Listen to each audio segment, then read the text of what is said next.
Assalamualaikum warahmatullahi wabarakatuh. Selamat malam semuanya. Perkenalkan, kami dari kelompok 4 ingin mempresentasikan materi tentang analisis keberadaan trade-off, inflasi, dan pengangguran kurva Phillips di Indonesia. Sebelumnya, saya ingin memperkenalkan diri saya. Nama saya Reza Azmiraf Sanjani, dan ada anggota kelompok yang lainnya yaitu Abu Hirzan Fahri dan Fajar Maulana.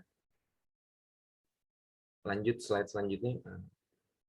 Yang pertama ada teori tentang abstrak, yaitu inflasi dan pengangguran ialah masalah pelik yang selalu dihadapi oleh negara Indonesia terkait belum berkualitasnya pertumbuhan ekonomi. Kurva Phillips yang menggambarkan trade-off antara inflasi dan pengangguran tidak berlaku di Indonesia. Kecenderungan yang sesuai dengan kurva Phillips didapatkan dari hubungan antara pengangguran dengan pertumbuhan ekonomi. Antara pengangguran dengan inflasi tidak dapat diprioritaskan mana yang akan ditangani terlebih dahulu. Semuanya tergantung pada kondisi perekonomian. Penanggulangan pengangguran merupakan komitmen nasional, serta dibutuhkan kebijakan makro dan mikro dalam penanganannya. Slide selanjutnya. Lalu ada latar belakang. Inflasi dan pengangguran adalah masalah jangka pendek dalam perekonomian. Inflasi sendiri diartikan sebagai meningkatnya harga-harga secara umum dan terus-menerus. Kenaikan dari satu atau dua barang saja tidak dapat dikatakan sebagai inflasi, kecuali bila kenaikan itu meluas atau mengakibatkan kenaikan harga. Semua negara di dunia selalu menghadapi permasalahan inflasi, sehingga dapat dikatakan bahwa inflasi yang terjadi pada suatu negara dapat digunakan sebagai indikator baik buruknya perekonomian suatu negara. Baik negara yang perekonomiannya baik, tingkat inflasi yang terjadi berkisar antara 2-4% per tahun. Tingkat inflasi yang berkisar antara 2-4% per tahun dikatakan sebagai tingkat inflasi yang rendah. Tingkat inflasi yang berkisar antara 7-10% dikatakan sebagai yang tinggi.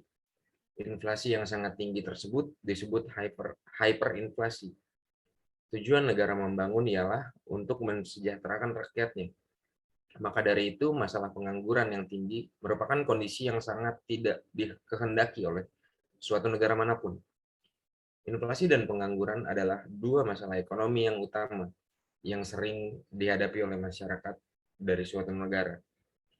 Untuk menghindari berbagai efek buruk yang mungkin ditimbulkan oleh kedua masalah tersebut, secara sederhana, yakni secara ekonomi makro, diperlukan berbagai kebijakan ekonomi yang komprehensif.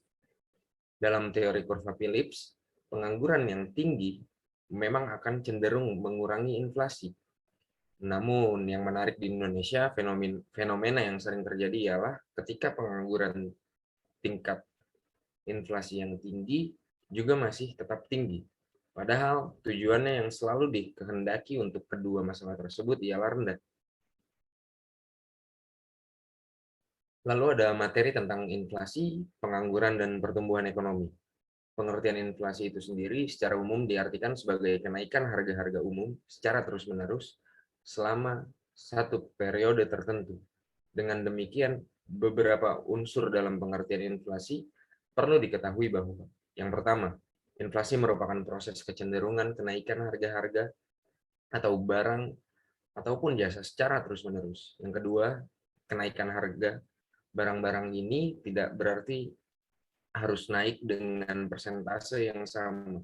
Yang penting terdapat kenaikan harga-harga umum barang secara terus-menerus selama periode tertentu. Yang ketiga, jika kenaikan harga hanya sekali saja dan bersifat sementara atau secara temporer, maka sekalipun dalam persentase tetapi tidak berdampak meluas, bukanlah merupakan inflasi.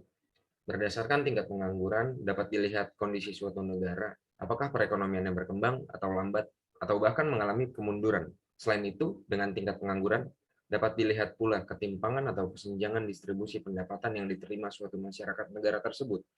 Hal ini disebabkan rendahnya tingkat pertumbuhan penciptaan lapangan kerja untuk menampung tenaga kerja yang siap bekerja. Kondisi pengangguran yang tinggi merupakan pemborosan sumber daya dan potensi yang ada.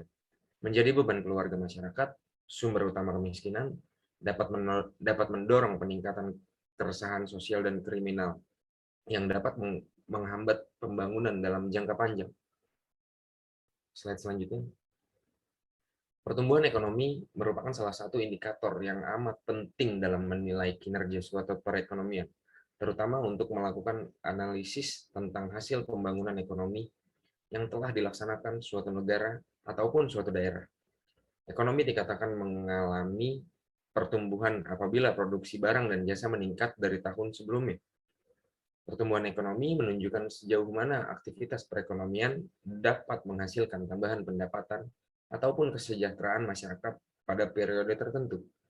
Pertumbuhan ekonomi suatu negara ataupun suatu wilayah yang terus-menerus menunjukkan peningkatan menggambarkan bahwa perekonomian negara atau wilayah tersebut berkembang dengan baik. Pertumbuhan ekonomi diukur dari tingkat pertumbuhan produk domestik bruto atau PDB untuk lingkup nasional dan juga produk domestik regional bruto ataupun PDRB untuk lingkup wilayah. Selain dipengaruhi faktor internal, pertumbuhan ekonomi suatu negara juga dipengaruhi faktor eksternal, terutama setelah ekonomi yang semakin mengglobal. Secara internal, 3 komponen utama yang menentukan pertumbuhan ekonomi tersebut ialah yang pertama pemerintah, yang kedua dunia usaha, dan yang ketiga masyarakat. Lalu ada materi tentang kurva Phillips, hubungan terbalik ataupun yang biasa disebut trade-off antara pengangguran dan inflasi ialah disebut kurva Phillips. Semakin tinggi pengangguran, maka semakin rendah tingkat inflasi upah. Dalam hal ini, pengangguran sebagai output dan menerjemahkan inflasi sebagai perubahan harga, kondisi di mana secara simultan pengangguran tinggi dan diikuti inflasi yang tinggi disebut stagflasi. Berikut gambaran kurvanya. Materi selanjutnya akan dibacakan oleh teman saya Abu Hirzan Fahri. Untuk Abu, waktu dan tempat dipersilahkan. Selanjutnya, Al Phillips menggambarkan bagaimana sebaran hubungan antara inflasi dengan tingkat pengangguran didasarkan pada asumsi bahwa inflasi merupakan cerminan dari adanya kenaikan permintaan agregat. Dengan naiknya permintaan agregat, maka sesuai dengan teori permintaan, jika permintaan naik, maka harga akan naik. Dengan tingginya harga atau inflasi, maka untuk memenuhi permintaan tersebut, produsen meningkatkan kapasitas produksinya dengan menambah tenaga kerja, atau asumsi tenaga kerja merupakan satu-satunya input yang dapat meningkatkan output. Akibat dari peningkatan permintaan tenaga kerja, maka dengan naiknya harga-harga atau inflasi, pengangguran berkurang. Masalah utama dan mendasar dalam ketenaga kerjaan di Indonesia adalah masalah upah yang rendah dan tingkat pengangguran yang tinggi. Adapun data mengenai tingkat pengangguran dan inflasi di Indonesia dari tahun 1986 hingga 2014 adalah sebagai berikut. Berikut ini ada tabel tentang inflasi, pengangguran, dan pertumbuhan ekonomi di Indonesia dari tahun 1986 hingga 2014. Selanjutnya, pengangguran di Indonesia menjadi masalah yang terus-menerus membengkak sebelum krisis ekonomi tahun 1997. Tingkat pengangguran di Indonesia pada umumnya di bawah 5%. Pada tahun 1998, tingkat pengangguran mulai di atas 5% hingga tahun 2014. Peningkatan angkatan kerja baru yang lebih besar dibandingkan dengan lapangan kerja yang tersedia terus menunjukkan jurang atau GAP yang makin membesar. Kondisi tersebut semakin membesar setelah krisis ekonomi. Dengan adanya krisis ekonomi, tidak saja jurang antara peningkatan angkatan kerja baru dengan pendidikan lapangan kerja yang rendah terus semakin dalam, tetapi juga terjadi pemutusan hubungan kerja atau PHK.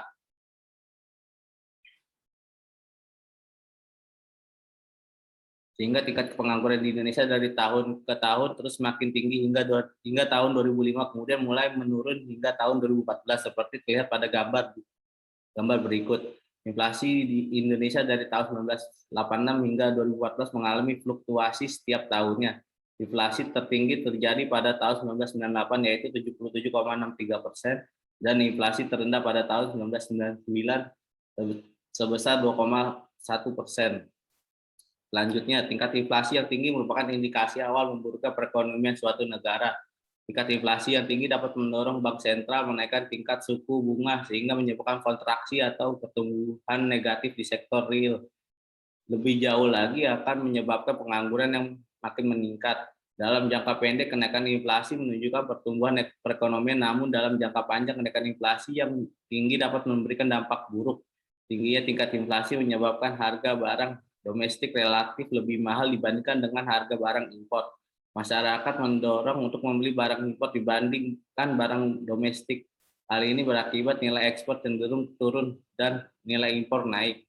Kurang bersaingnya harga produk domestik menyebabkan rendahnya permintaan produk dalam negeri.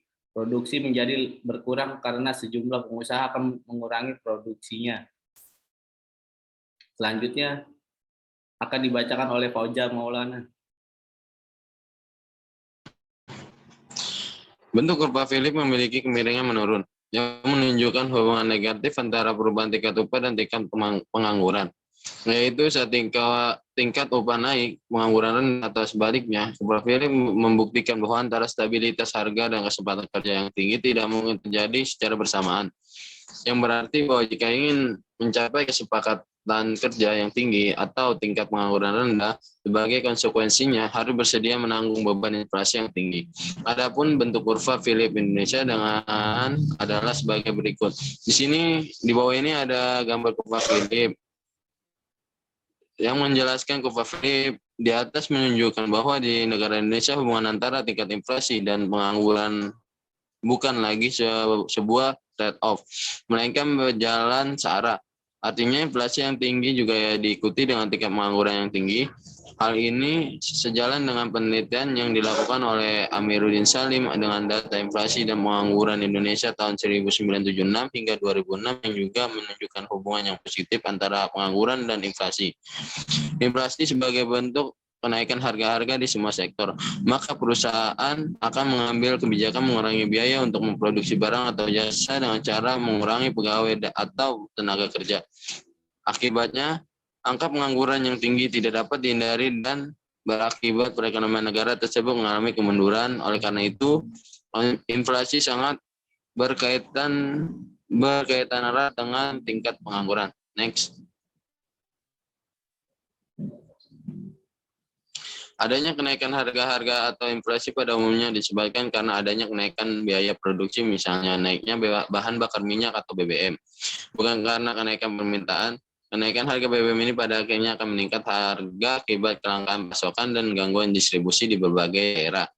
Dengan alasan inilah maka hubungan antara perubahan tingkat pengangguran dengan inflasi di Indonesia menyimpang dari teori kurva Phillips. Alasan lainnya adalah bahwa kurva Phillips hanya terjadi dalam jangka pendek tetapi tidak dalam jangka panjang. Karena pada jangka pendek masih berlaku harga kaku sticky price, sedangkan pada jangka berlaku harga fleksibel. Dengan kata lain, pengangguran akan kembali pada tingkat alamiahnya sehingga hubungan yang terjadi antara inflasi dan pengangguran akan positif. Perubahan tingkat pengangguran di Indonesia lebih tepat jika dikaitkan dengan pertumbuhan ekonomi. Sebab pertumbuhan ekonomi merupakan akibat dari adanya peningkatan kapasitas produksi yang merupakan turunan dari peningkatan investasi. Dengan meningkatnya investasi, pasti permintaan tenaga kerja akan bertambah. Sehingga dengan adanya pertumbuhan ekonomi yang diakibat adanya peningkatan investasi berpengaruh terhadap penurunan tingkat pengangguran. Next.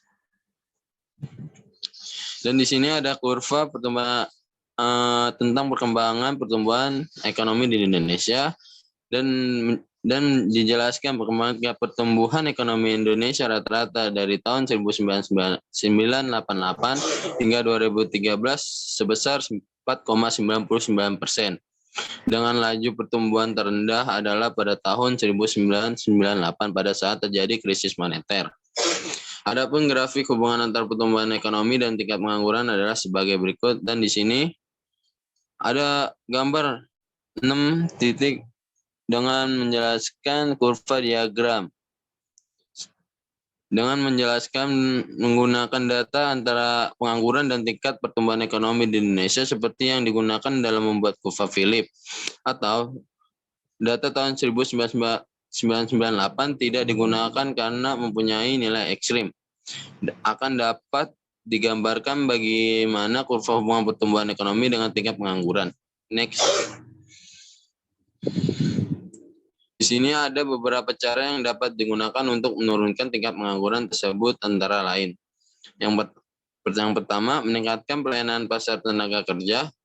Yang kedua, mengadakan program-program pelatihan. Yang ketiga, menghilangkan halangan yang berasal dari pemerintah. Pada akhirnya, para ahli kemudian mencari kebijakan anti-inflasi yang berbiaya rendah.